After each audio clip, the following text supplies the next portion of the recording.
রাজনৈতিক দলগুলো আমরা আন্দোলন সংগ্রাম করেছি দেশের মানুষকে মুক্ত করার জন্য, একটি পরিবর্তনের জন্য, ভালো একটি পরিবর্তনের জন্য। এই মুহূর্তে বাংলাদেশের সবচেয়ে একটি বহুল আলোচিত বিষয় হচ্ছে সংস্কার।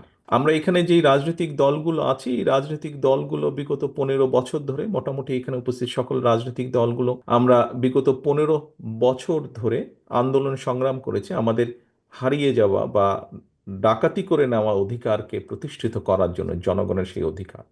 সেটাতে আমরা পার্টলি আলহামদুলিল্লাহ সাকসেসফুল হয়েছে, আমি আমি আমি একজন রাজনৈতিক কর্মী হিসেবে মনে করি। এখন বিভিন্ন আলোচনা চলছে সংস্কারের, বিভিন্ন সংস্কার বলতে আমরা যা যা যেখান থেকে যার যার অবস্থান থেকে বুঝি, সেই আলোচনাগুলি চলছে।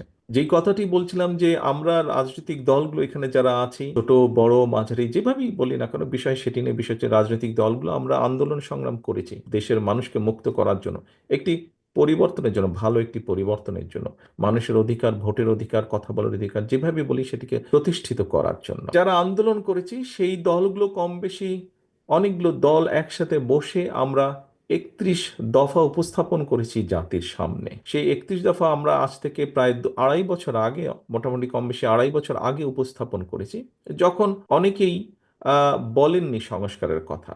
আমরা যেই স্বৈরাচারের বিরুদ্ধে আমাদের দলগুলোর শত শত হাজারো নেতাকর্মী গুম খুনের শিকার হয়েছে, অত্যাচারিত নির্যাতন হয়েছে, সেই সেই স্বৈরাচারের বিরুদ্ধে রক্তচক্ষুকে উপেক্ষা করে আমরা সংস্কারের প্রস্তাব জাতির সামনে উপস্থাপন করেছি। তারই ধারাবাহিকতায় এখন বিভিন্ন জন বিভিন্ন সংস্কারের কথা বলছেন, আলোচনা হচ্ছেন।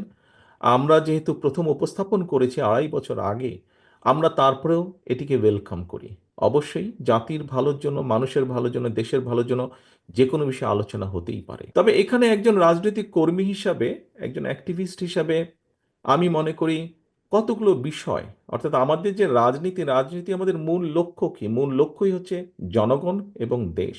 সংস্কার আপনারা যদি খেয়াল করে দেখেন, এই মুহূর্তে সংস্কারের যে আলোচনা, সংস্কার নিয়ে যে আলোচনা হচ্ছে, অবশ্যই এটি প্রয়োজন আছে, অবশ্যই এটি প্রয়োজন আছে।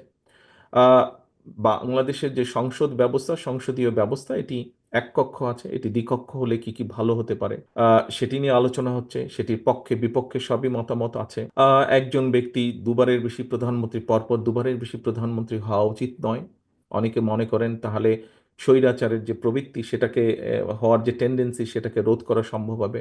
অবশ্যই এই প্রস্তাবনা বিএনপির পক্ষ থেকেই সর্বপ্রথম গিয়েছে, এটি নিয়ে আলোচনা হয়েছে। তত্ত্বাবধায়ক সরকার ব্যবস্থা নিয়ে আলোচনা হয়েছে। আমরা বলেছি আমরা ইনশাল্লাহ জনসমর্থন পেলে, সরকার গঠনে সক্ষম হলে বিএনপি এই কাজগুলো করবে যেগুলো জনগণের চাহিদা, সাংবিধানিক দৃষ্টিকোণ থেকে। রাষ্ট্রপতি প্রধানমন্ত্রীর ক্ষমতার ভারসাম্যর বিষয়ে আলোচনা হয়েছে, প্রস্তাবনা এসেছে, এই বিষয়গুলো চিন্তা ভাবনা হয়েছে। কিন্তু একটু আগে যে কথাটি বললাম, আমরা রাজনীতি করি কাকে ঘিরে? রাজনীতিতে করি এই জনগণকে ঘিরে, এই দেশের জনগণকে ঘিরে।